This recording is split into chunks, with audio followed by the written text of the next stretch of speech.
Đó, đây là cái đứng ngó đấy, là vào đây cho phát này này, bắn đi, thôi bắn đi.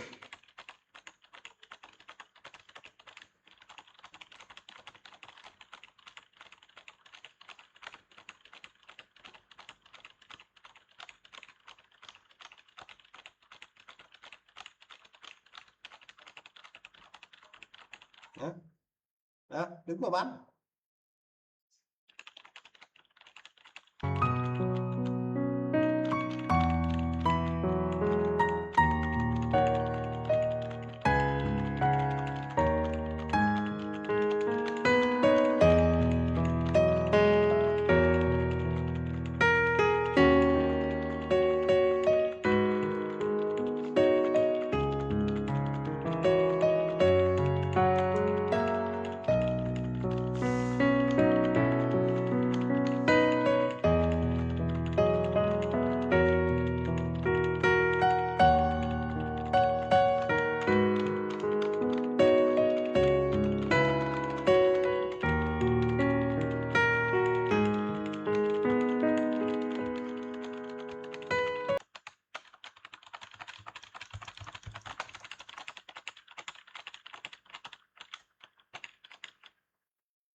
Ok, mình chào Trương Văn Hải nhá.